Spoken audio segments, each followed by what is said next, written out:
Okay. Welcome to the Band of Brothers podcast. I'm here with Shaq. How you doing, Shaq?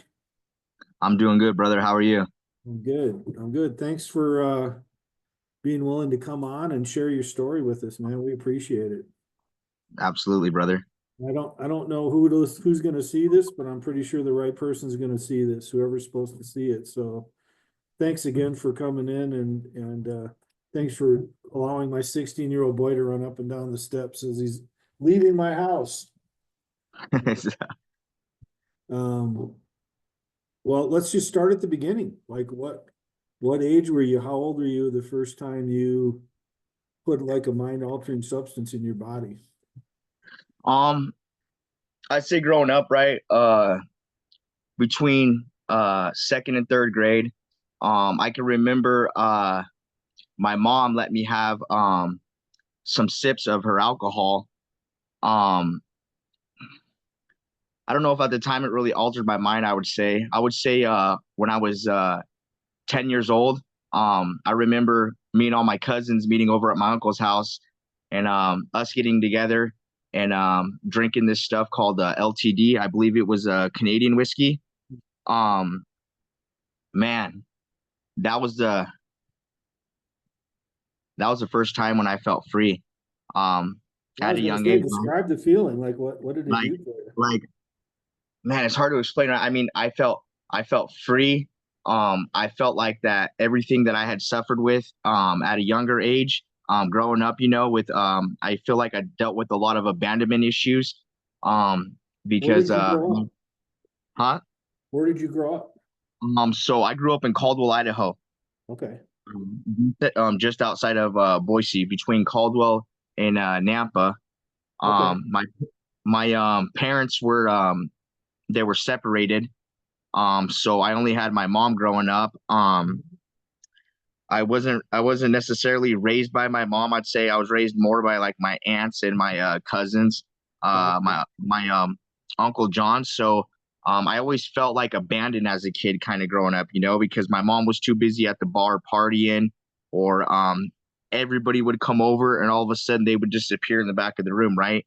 And I didn't really know what they were doing, but at age 10, man, when I was able to get drunk for the first time, man, I felt free.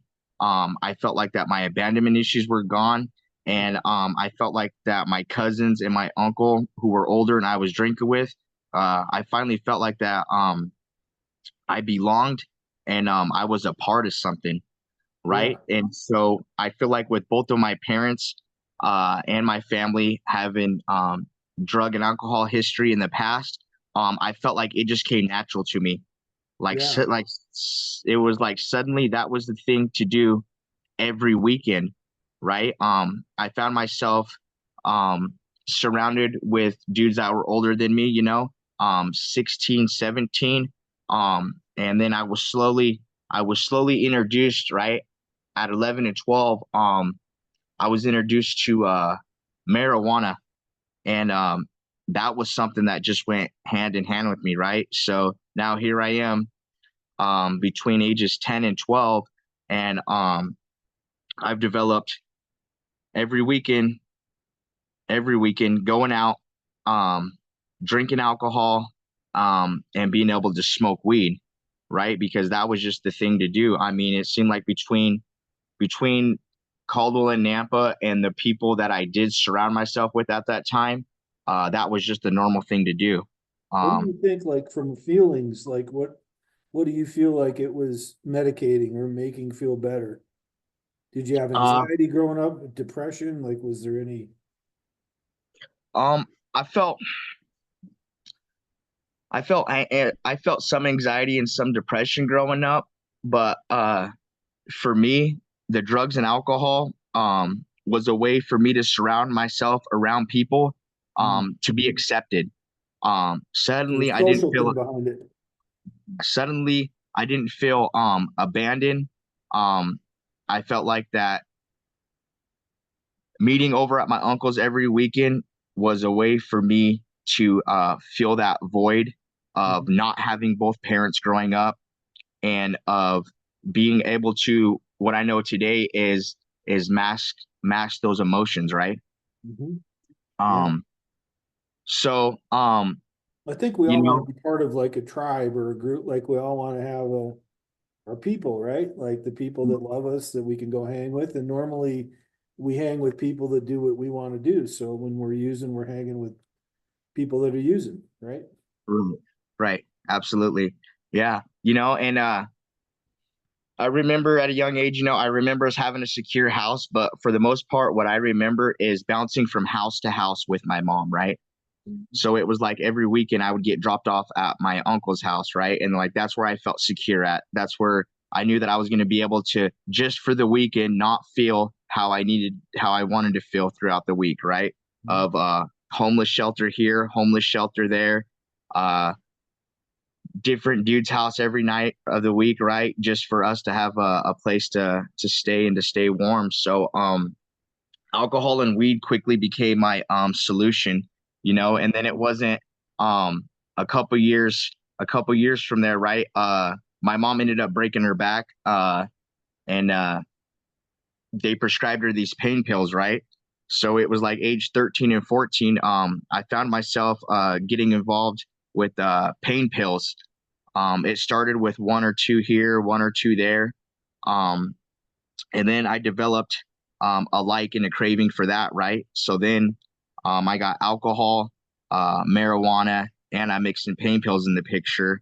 And for me, life's looking pretty good because Right. I don't have to feel anything that I'm going through anymore.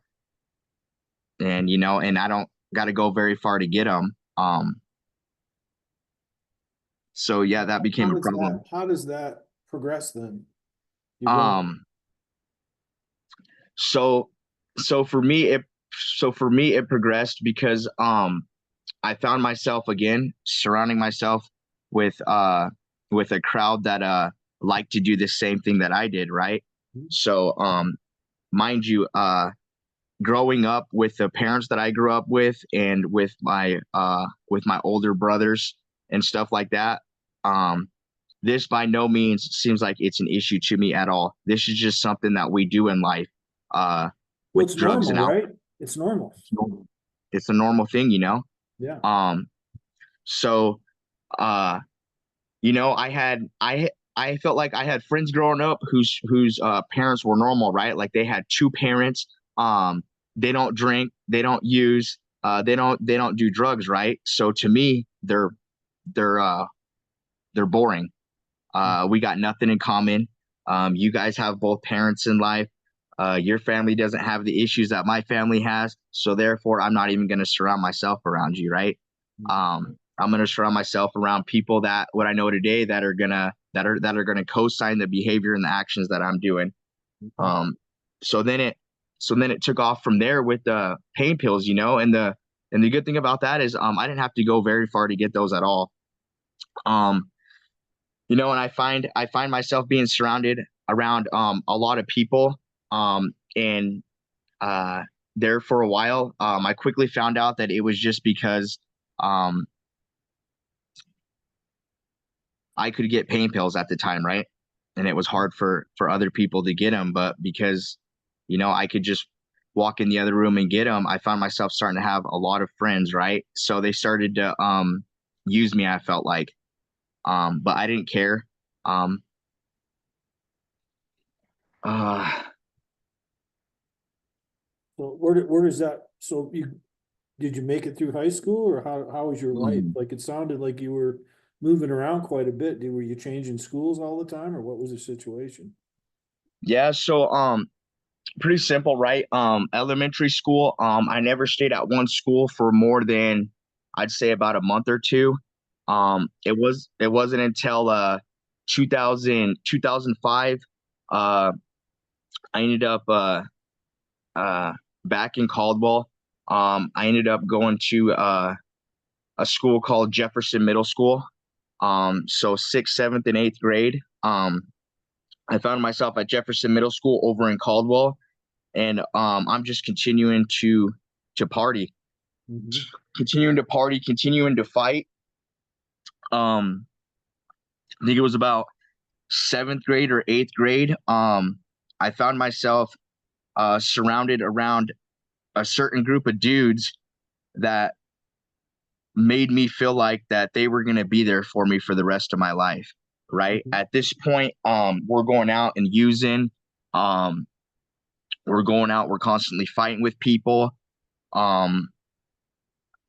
Little did I know that, I was slowly getting myself, um,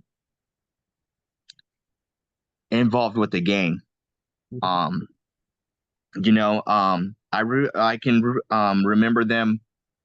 We're all in the backyard one day and we're all drinking, and I get surrounded by like 7 or 8 of them, and they ask me if I'm ready to be a part of something big, and at that time I didn't know what was going to go on, but I actually ended up getting jumped, right? And then after I got done getting jumped, they all gave me hugs, all shook my hand, this and that or whatever, and they said like, we're gonna have your back forever, right? Um, that wasn't the case. I ended up running with them for a while.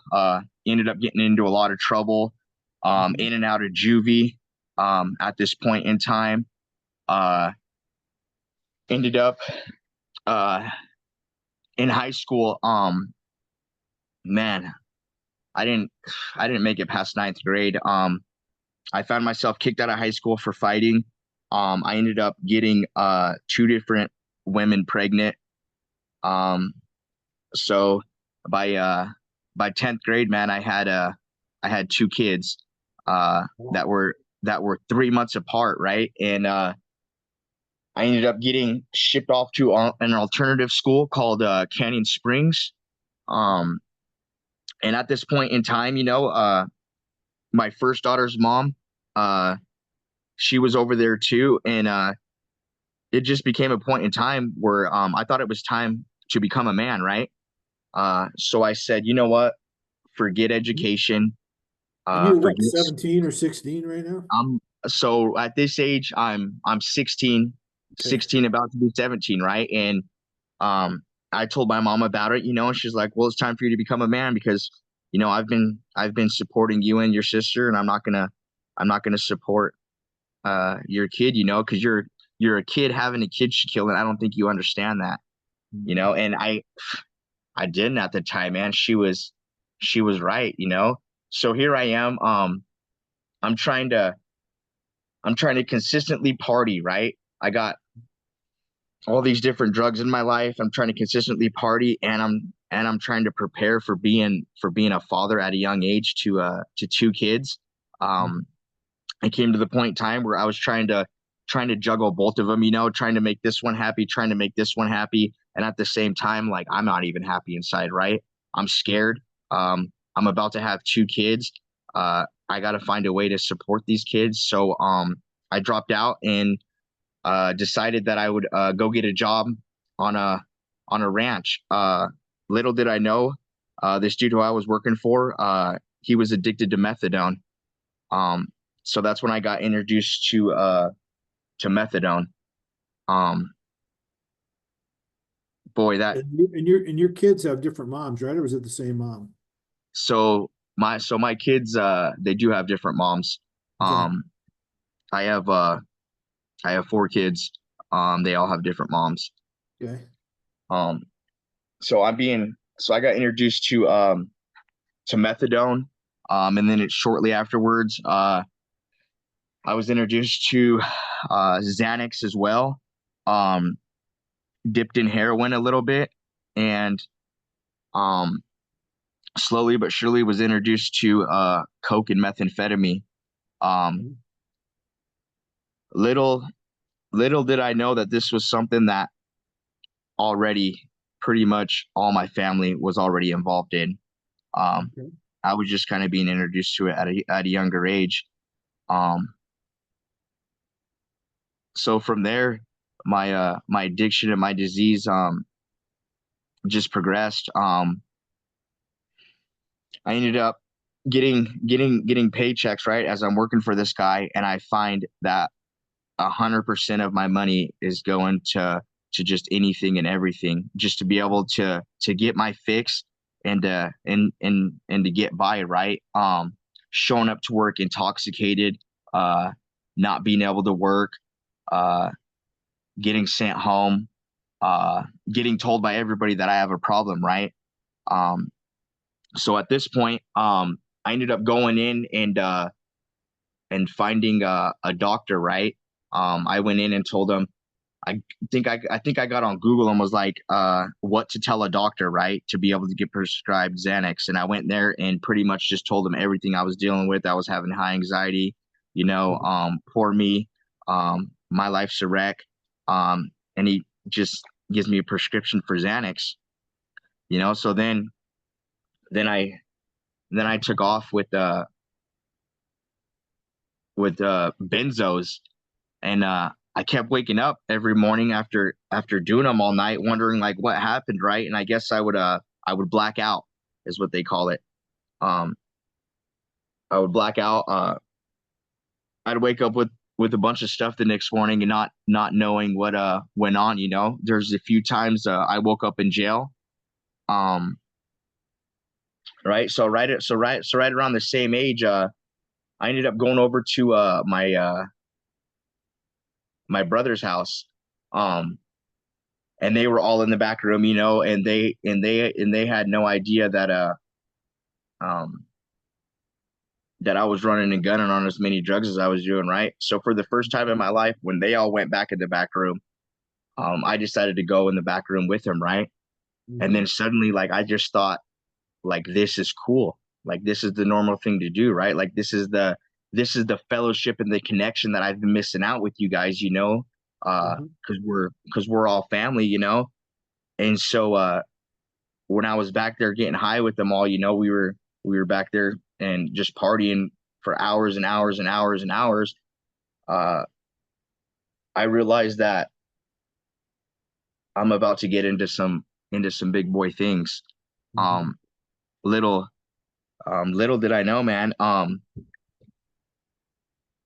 This is where I started to become an animal, man. I started running, I started gunning. I started staying up for weeks at a time, right?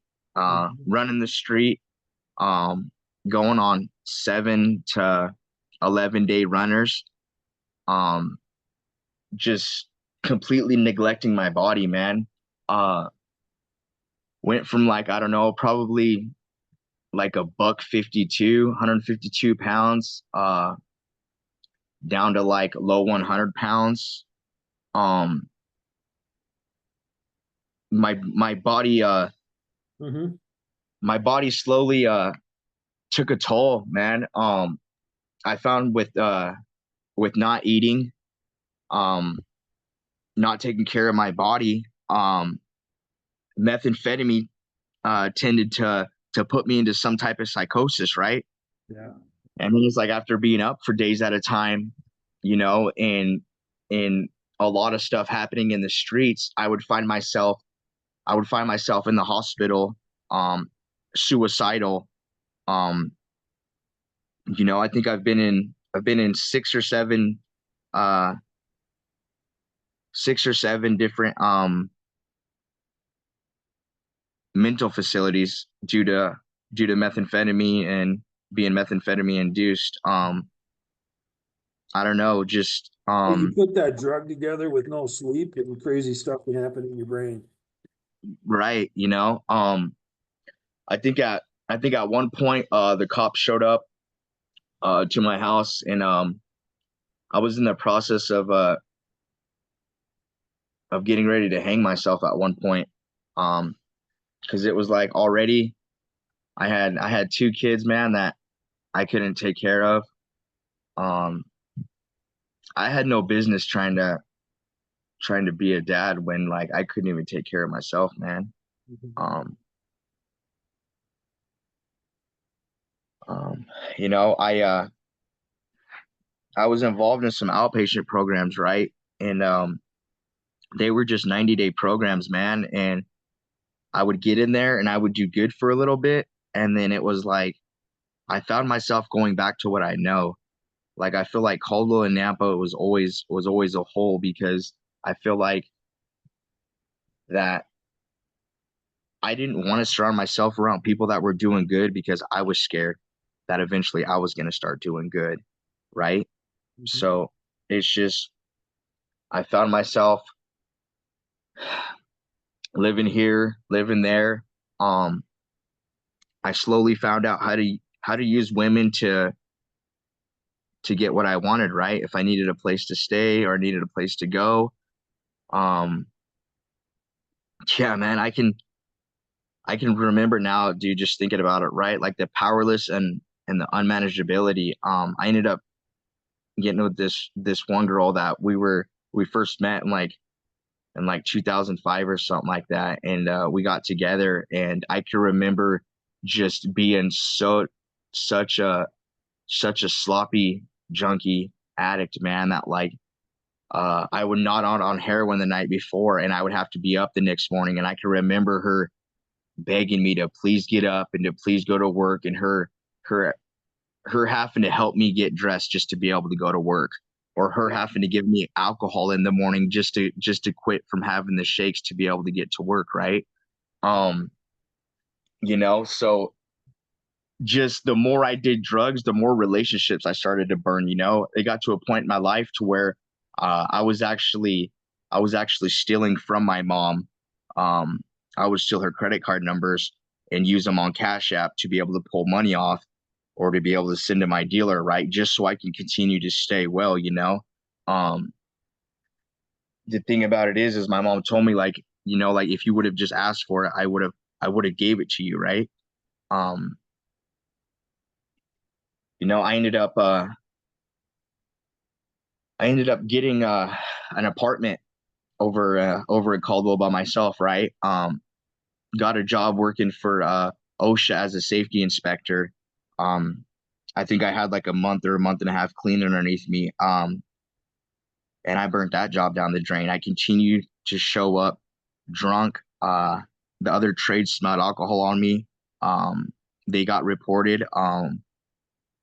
So then I was back to doing factory work, right? So then as soon as I started doing factory work, it was like, um, I found my solution there, because working at a factory, it wasn't hard to get drugs and alcohol, right?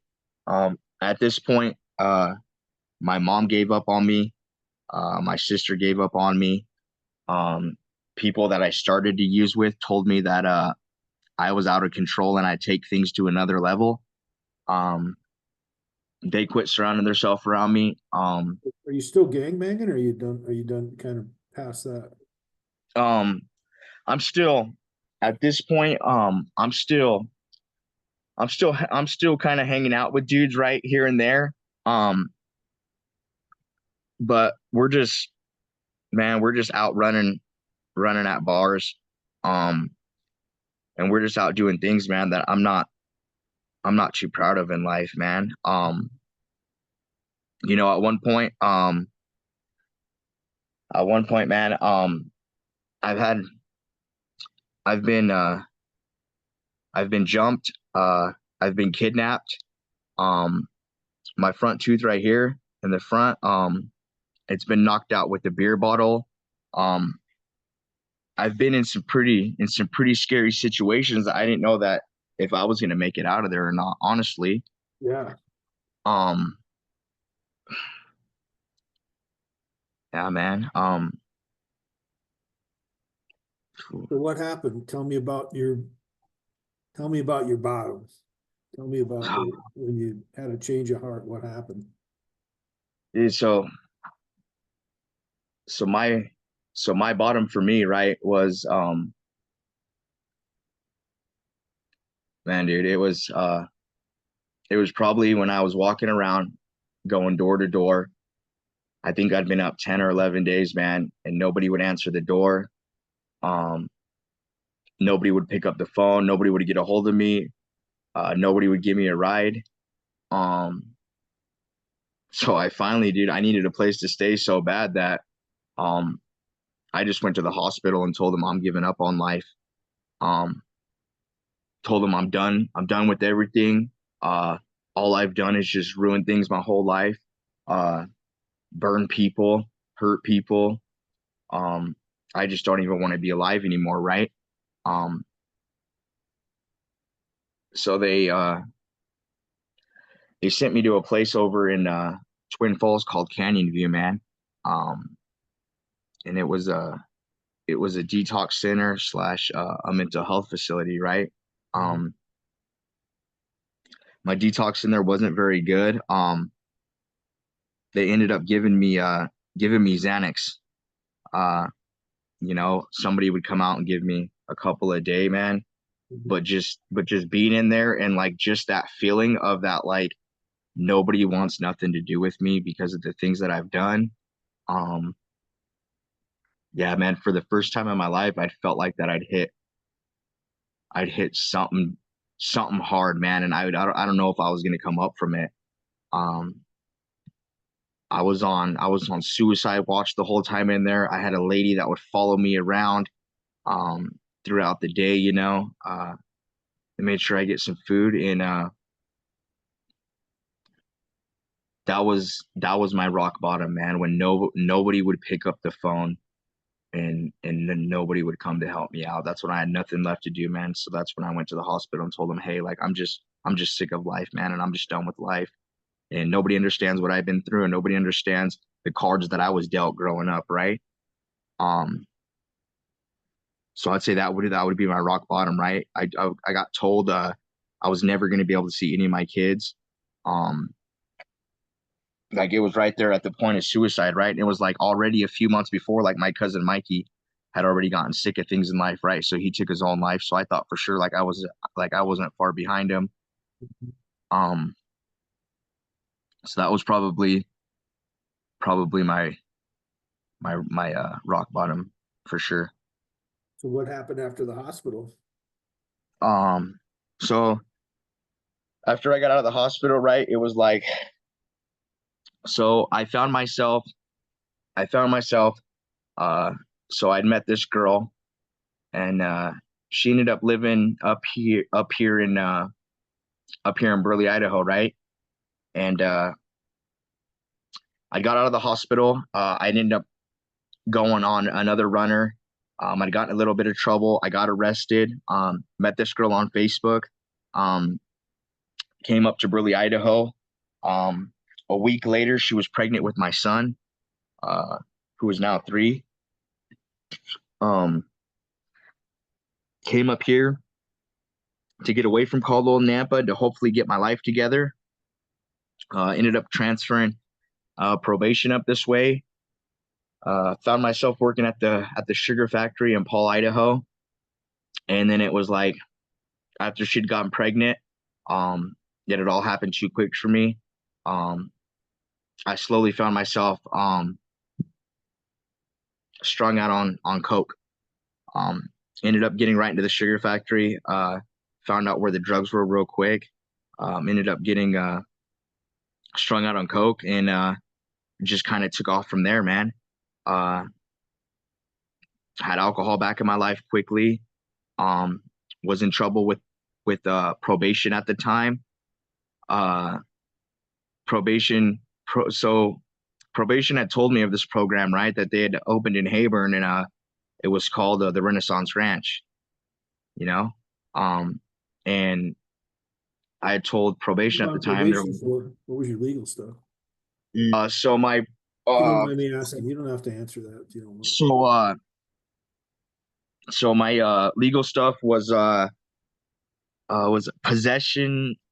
possession of a controlled substance. I believe I got caught with some weed, and then it was like uh some type of intoxications, and then there was uh I got into a fight at one of the bars up this way. So it was a few different things. It was just misdemeanor probation. Mhm. Um so I went in, you know, and I talked to my PO, and she's like, "Hey, so we have this program up here. It's called Ren'ais'sance Ranch." I was like, "All right, I haven't heard nothing about it." She's like, "It's right there in Hayburn. It's pretty small, you know, it's just getting ready to take off." And I'm like, "All right, you know, well, if you let me out today, you know, if you let me leave here, I just want to go say goodbye to my girl, you know, because she's pregnant." And uh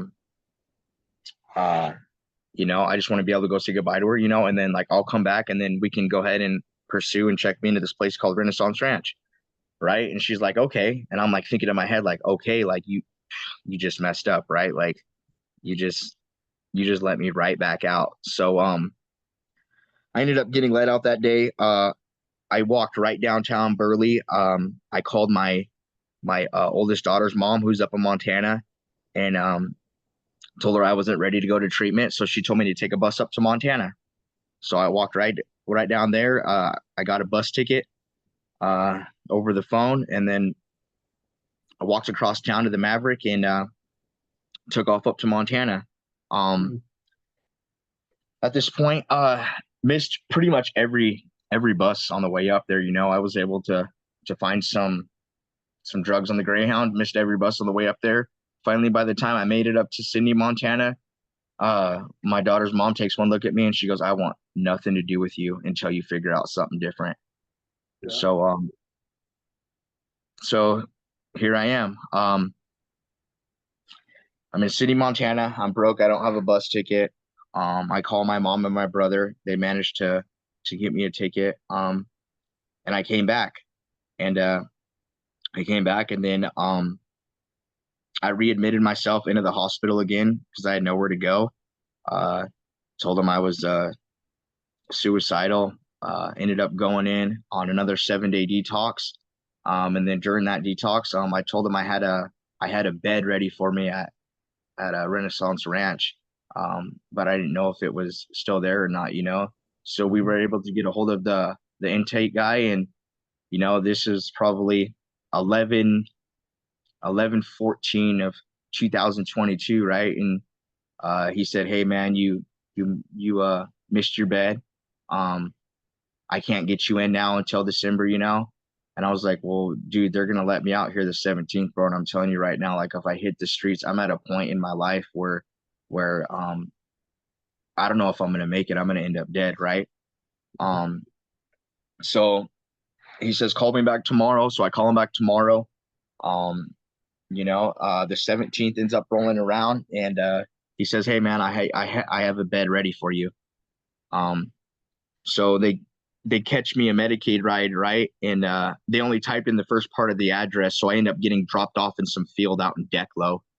I got no idea where I'm at, man. Walked across the street right there to the KOA, and I was able to call my brother, right? Mind you, my son's mom's blowing up our intake guys saying, "Hey, if you don't get him there, I don't know if my son's gonna have a dad. I do not know if my son's gonna have him dead if you don't get him there, right?" So at this point, I ended up finding out that like 2 or 3 of the staff members are actually out looking for me. I have no idea where I'm at. I call my brother. He happens to be up here seeing his girlfriend. I tell him where I'm at. And he comes and he gets me. And I'm like, at this point, I'm just tired. I'm sick of life. I don't know what to do. And he goes, "Dude, where do you need me to take you?" And I was like, "Bro, I need you to take me to Ren'ais'sance Ranch." Right. So here we go, On the way, he asked me if I wanted to get loaded one last time. I told him no. I said, "Absolutely not, dude." I said, I'm there's nothing for me out here, man. I'm tired. I'm hurt. I have no one.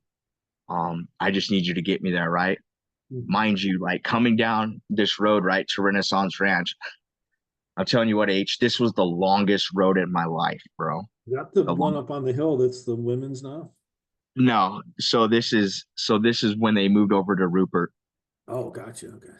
So coming down 400, right? This is the longest trip of my life. It feels like. Yeah. Have you have you ever seen that movie Holes?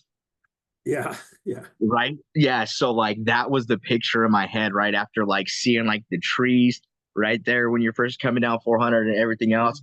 I'm like, great, man. I'm gonna come out here and these dudes are gonna put me to work. Mind you, I'm coming out here with misdemeanor warrants for my arrest already. Didn't tell nobody about it.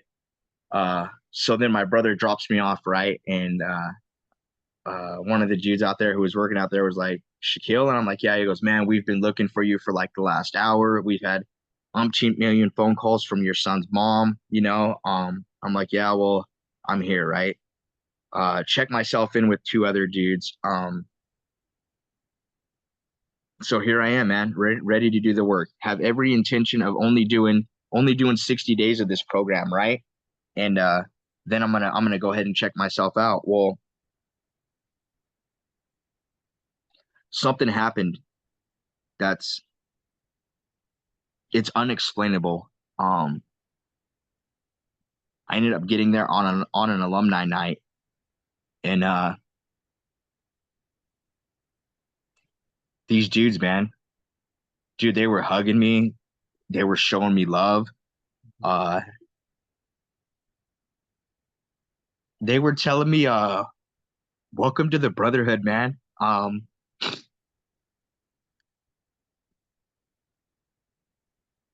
Dude, I was nervous. I was overwhelmed. Um, dude, these dudes don't even know me. They don't know who I am. They don't know what I've been through. Like you're gonna hug me and you're gonna tell me that you love me and you're gonna tell me that it's okay and that you're gonna love me until I learn to love myself. Like it was just so overwhelming, man. Especially because I had to get up during alumni and pick up a newcomer thing, and I ended up sharing that night too, right? Getting up and saying, "Look, dude, I don't know what's going on. I'm not used to this. Um, I don't understand how come you guys are all so happy and you guys are cheering each other on, man. But whatever's going on here, man, like I definitely want to be a part of it, right? So I spent the next week, just looking over my shoulder, right? Because I felt like my whole life, bro, like I was always having to look over my shoulder because somebody was gonna either get me before I could get them, or something was gonna happen, right? But like for the first time in my life, after a week of being in there, I realized that I didn't have to look over my shoulder. These dudes weren't gonna burn me. These dudes just wanted the same thing that I wanted in life. They wanted to be clean, they wanted to be sober, and dude, they were my brothers, right? I spent more time with these dudes in house than I would spend with my family on the outside, That one 15-minute phone call a day, only a certain amount of nicotine. I'm having to program all day long, right? Having to go to outside meetings to get introduced to the community. Like this place started to slowly show me how to be a man and how to love my brother, right? Um, so 30 days into the program, uh, I came in 11/17 of 2022, December 16th of 2022. I skipped this group, right, called Therapeutic Community. I went and called probation and was like, "Hey, man, this is Shaquille Nabors. Look, I got some misdemeanor warrants out for my arrest. What am I supposed to do?" And they were like, "Oh, we'll just go ahead and call us back, And I was like, "Cool, that was easy." You know, it wasn't 20 minutes later, the sheriff showed up to get me. Um, I ended up going to jail halfway through my program in-house. Um, I got the opportunity to go handle my warrants for the first time sober. I can't tell you what it was like, man, laying there on that concrete bed in the booking area, not detoxing, not sick from heroin, Mhm. not withdrawn from methadone, man. Just that feeling, right? Okay, man, cool. I get to own this, you know. Little did I know, one of our employees out there, he ended up being the guy who he was the chaplain, right? So I ended up going into jail. I sat in jail from December 16th to January 10th, and then I got the opportunity to come back and finish out the rest of my program, right? Because like this was my mindset going into calling the cops on myself, was like, dude, I'm building a relationship with these dudes that I don't want to lose. I don't want to be taken away from me for any more longer than I have to, right? So if I go handle my warrants, maybe they won't give me that long, right? And I strongly feel like that me being in jail for that amount of time was God telling me, right? Like, Shaquille, like do you want to spend the rest of your life behind bars, somebody telling you what to do, or do you want to be out with some type of freedom? So like I got the opportunity to go handle my warrants. I came back, finished out in house. Ended up going to the other part of the program, PHP and sober living. Um, and that's where I really took off, man. I got a sponsor like it was suggested. Um, I worked steps like my life depended on it because it did depend on it, you know? Um, I personally love that part in the big book, right? The bottom of page 25, where it says, if you were as seriously alcoholic as we were, we believe you had one or two alternatives. Like for me, it was like that every single day in PHP and IOP, like, am I going to take a left and am I going to be in Shaquille's will and everything's going to go to shit? Or am I going to take a right, man, and be in God's will, right? And I can remember just being over in IOP and I was just so mad and irritated, right? Because it was like these dudes were on a pink cloud or they had a burning bush experience, right? So I Yeah. feel like I would go in and pray to my higher power, and then I'd be walking around the ranch at night looking for a bush to like catch on fire. Like, God, like, where are you, right? Where are you? And bro, for me, like that was not my Looking for signs, right? Yeah. yeah, looking for something like, God, like show me that you're there, right? Because growing up, being being baptized and raised LDS, and then slowly switching to Christian and back and forth or whichever direction we went as a kid, right? It was like that fundamental idea of God was always there, but for some reason I just wasn't seeing him like everybody else, right? But I Yeah. noticed that the minute I decided to dive into the steps and the minute I decided to continue to work with the sponsor and be of service to other alcoholics, my life just continued to slowly get better and better and better and better to where I was able to work a job, right? Um, so kind of And fast I forward, think, think working the steps brings you back into relationship with yourself and with others, and most importantly with God. absolutely, You know. absolutely, right? And my sponsor at the time was like, Shaquille, look, dude, if you work a legit set of steps and your life don't change drastically, like, dude, I'll just pay for you to go back out, right? And I'm like, okay, run it, dude, whatever, I mean, how good can my life get, right? It was like I was able to buy myself a little hoopty car. Mhm. Um, I ended up getting a job welding. Um, I was involved with the Volk Rehab and the Idaho Launch Program Mhm. to get my CDL, right. And then it was like by the time I'd finished a legit set of steps, uh, my life had turned a full 360. Unfortunately, man, 10 months into my program, I found myself not wanting to give away what was so freely given to me. Mhm. Um, I spent my whole life just taking and taking and taking and taking and taking and taking that. I'd forgotten the most important part of this program, which is step 12, or what they say in the beginning of the readings, like you can only keep what you have by giving it away. My deal was is I wasn't ready to give it away yet, and I found myself complacent. I found myself out of meetings, and I relapsed at 10 months. At 10 months into my program, um, immediately hightailed it back to Boise. um, got involved with some old timers down there. Um, continued to work steps again, like my life depended on it, right?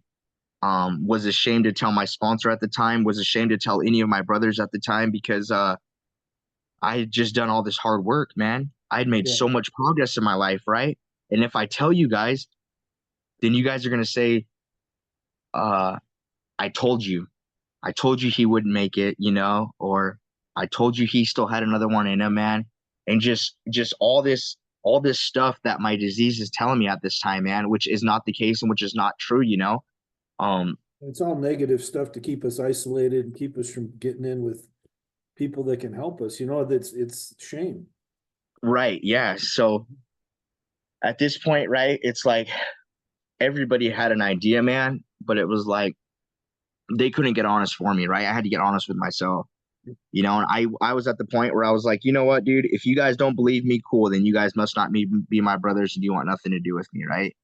But that wasn't the case, man. They just wanted me to get honest for myself, because if I couldn't get honest for myself, eventually my disease was going to sneak up on me and it was going to take me out again, right? which is what it almost did, right? I got back to Boise, ended up going through stage truck driving, getting my CDL. At this point, every night, man, I'm hitting meeting after meeting after meeting after meeting, continuing to work steps. I got a full-time job. I'm actually living with a brother from the program who's getting ready to graduate. He's a huge support system. And it was like right before I'd picked up a year of legit clean time, I'd called my sponsor. Well, my old sponsor was like, "Hey, bro, like I need to get honest with you because I'm at the point where this has hit me so hard that I feel like just going back out, right?" Mhm. And so at this point, I'm just justifying things in my head, right? Well, if I go ahead and relapse before I have 1 year, then like I have an excuse for the other one, because I'll be able to say, well, hey, this wasn't the first time I relapsed. I relapsed this time, right? And Right. my sponsor told me, he's like, bro, go hit a meeting, go lay down, you know. Um, and I just want you to know that like I was waiting for you to get honest so we can continue to do some serious work, bro. Because if we're gonna start off this sponsor to sponsor relationship work, bro, and you're gonna start off lying, then this just isn't gonna work, right? Yeah. So Yeah. man, I'm crying, dude. I'm sorry, bro. I love you and this and that, right? So then we just continue to work some steps, man. And um I ended up driving truck. Got my CDL through the launch program, thanks to the Ren'ais'sance Ranch, the sober living part of the program, and I just started driving truck. And before I knew it, man, my son was back in my life. Relationships were back in my life. I was able to make amends to my mom, to my sister. Um, I was able to make a lot of amends, right? Granted, a lot of them didn't go good and how I wanted them to be, right? Because I feel like going through this program in the beginning, I wanted instant gratification. I wanted everybody to say, "Oh, Shaquille, you're doing so good, bro. I Right. forgive you. It's okay." But like, nah, man, they were the complete opposites. I got told to F off. I got told I didn't have enough time. Um, I feel like I got exactly what I deserved, man, because if I would have had all my amends go like I wanted to, it would have just fed my ego. Would have just So what do you do every day to stay sober? What are your dailies? What do you do in so the morning? so first thing I do when I get up is I read the daily reflection. And then I turn around and I get on my knees and I hit the edge of my bed. I say the third step prayer. Um, and I say another little prayer, just asking God to direct my thinking and show me where I can be helpful and useful to others, right? I do write PIs at night. Um, I don't write them as often as I should. So Um, PIs are personal inventories, right? Personal inventories, right? So So yeah, you're right. So journaling. like You're journaling basically, right? yeah, so I'll start off simple, like how was my day throughout the day, and then I'll write the character defects that I struggled with, and then I'll write how they could affect my life that day, Mhm. right? It's things that we hear in rehab that we're like, hey man, like once we get out of this program, I'm not going to be able to use that tool. Like, no, like I'm actually able to use that tool today, right? And I ask God to guide and direct my thinking to show me where I can be helpful and useful to others. Um, So what would you say somebody's out there and they're they're not doing great. They're thinking of using. They don't want to, they just life's just not good right now for them. What would you say to them? They're sitting in a sober living home and they're wanting to use. Dude, honestly, um, if you're out there right now and this is happening to you, um, I just want you to know that I've been there too. And for me, uh, it wasn't talking to a therapist, it wasn't talking to a counselor, it was going to a meeting and talking to somebody who's been in the exact position that I've been in, another alcoholic or another addict, right? Because those are the people who understand where we've been and what we're going through. Um, you know, and if you're So scared to go to a meeting, reach out. reach out, reach out. That's the phone can get kind of heavy.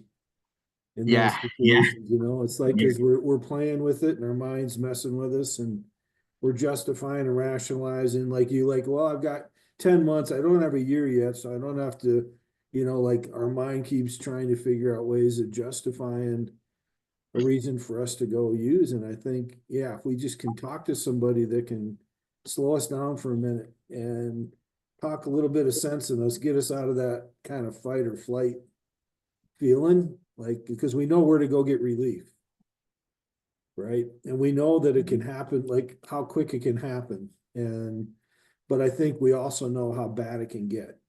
And so somebody told me a long time ago, don't just get rid of all the good times and just keep the tape on all those bad things.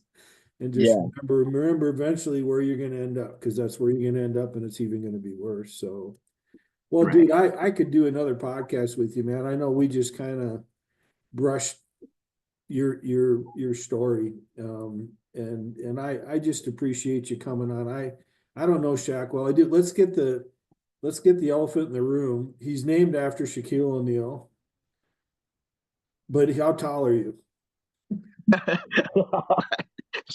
I'm I'm 5'3", 5'4". No, you're not. You're like 5'6", aren't you? No, no, no, I didn't mean to embarrass you. I just think that I think mom's a big Shaq fan, right? yeah, yeah, yeah, yeah. Huge, huge. But yeah, that's not the case, man. I think my little sister's 5'10", 5'11", man. She's my little sister. Really? Yeah, Wow. yeah.